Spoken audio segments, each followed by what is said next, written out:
Alright, I wanted to kind of do a follow-up on the video that I promised all of you. I was going to do kind of an overview of the radio and answer some questions.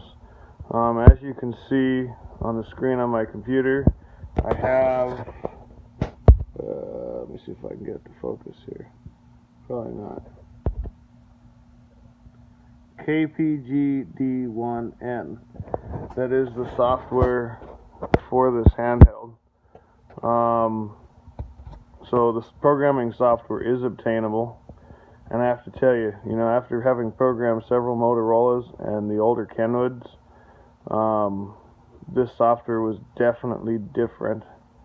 It doesn't have the cool little information thing like the APX has on the corner of the screen that tells you what you did wrong. You kind of have to guess what you did wrong with this one. Other than that, it's similarly featured to a Motorola. So programming software is available. There's the programming cable. I believe one of the questions was pertaining to FPP. So you go menu,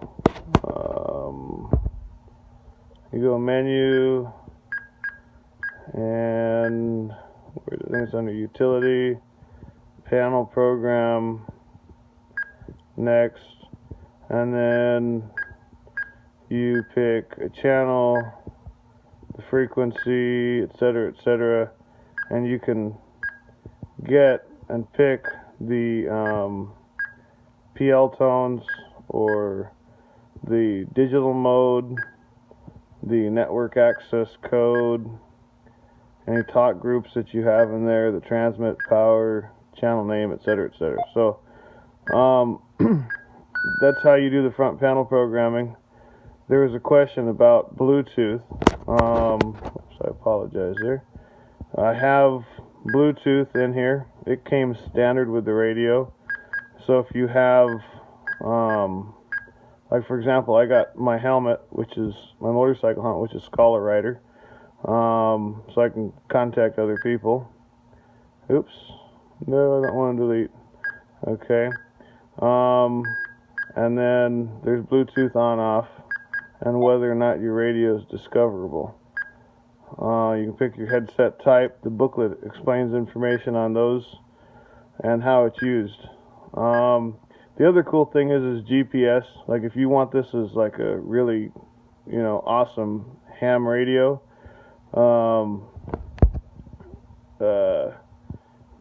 if you're out traveling and you need to give your location for emergency services, you can do GPS position display. And as you can see up there in the top corner of the screen, right next to the time, it lets you know that you have a GPS signal. You're able to get a hold of the satellites up there.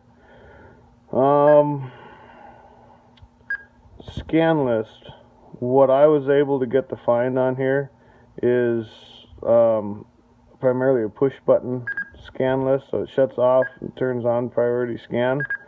And then those two little down arrows there, I've got it set that if I push the lower button, that takes it out of the scan list, and then you push the top button, it turns it back on.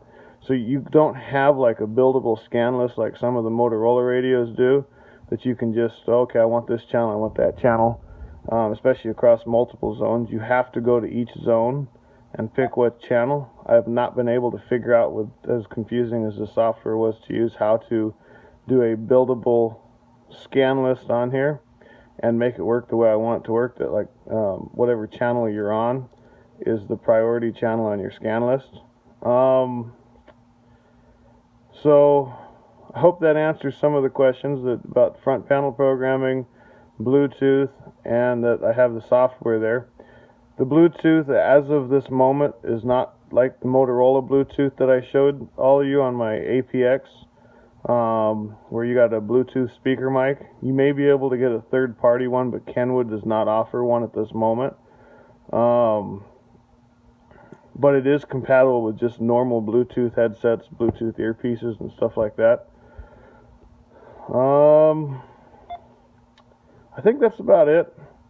I have to be honest with you, had it for about a month now, which I think that, you know, it's not bad that I've put it off a little bit on reviewing the radio a little bit and giving you some additional information, because quite honestly, although it's a lot cheaper of a radio, with the frustration with the software not quite working the way that I'd like it to work, and the overall build quality of the radio, I have not been as happy with it. It also the receive is not as good. I've noticed just next to other people's radios when I'm at work, they pick up better than me. And in terms of descents from other radios around, if I'm in a group of people with other radios and one person starts transmitting, this radio tends to receive a little bit of static. So the receiver on this kind of gets desensed a little bit easily. Also, if you look up in the brochure for it, I guess there's some of those birdie channels that I guess the radio kind of interferes with itself. So that sort of kind of explains that. Overall, for the price, it's not bad. It has a cool feature. I'm actually thinking about getting it unlocked. There's an SD card slot on the side that'll actually record. You can use the radio's internal memory, and you can record the transmissions as they come up, and you can go through the menu and play them back. Your previous transmissions, it'll log it with a date and a time. So if you put a large memory slot stick in there, you can record every time the radio keys up, or every time the radio gets keyed up, it displays and records that transmission. So it seems like it's a cool feature if for whatever reason, you know, you want to play back, you know, hey, what was that message, what was that call? You don't have to call again. You can verify what was said with the memory stick. I did not add that feature yet. Oh, one other question that was not answered. What features come with the radio? It's a software-defined radio, so it kind of comes with minimal.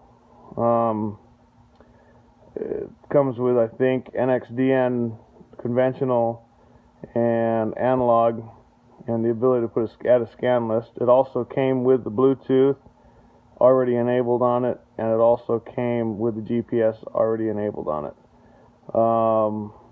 Other than that, just basic radio features like the scan list and the MDC 1200 and the Kenwood Fleet Sync, but it didn't come with P25. And there's a handler, I think, P25 trunking type phase 2, and the memory card slot, and I think NX-DN trunking, as well as optional features where you pay for a license key. All of that's available on brochures that you can easily find on the internet of additional things you want to add to it. One other thing, just before I go, the battery. I was blown away by the battery when I first got the radio. It lasted forever. Now I'm lucky if I can get about 12 hours out of it before the radio completely and totally shuts off. If you have any other questions, please post them, and I'll just try and answer them down in the comments column. And once again, I apologize for taking so long to get back to you all with this video. All in all, bottom line, if I had the chance to buy this again, I probably wouldn't. I'd probably go for, you know, maybe a Motorola APX, was it 6000 or APX 1000. I probably would not go with the Kenwood again, just because I'm not happy with the audio quality. I'm not happy with the receiver on it. Not happy with the battery. But hey, you know, I have it. It's going to be my beater radio. As you can see, my Motorola, you've seen my Motorola. I try and keep it completely flawless. This one right here, it's kind of already got a little bit of a gouge in the plastic, but other than that, I've been keeping it nice. But things happen, and I'm not too worried about this one, just because I wouldn't be too upset if I had to replace it. It would give me an opportunity to go buy another Motorola.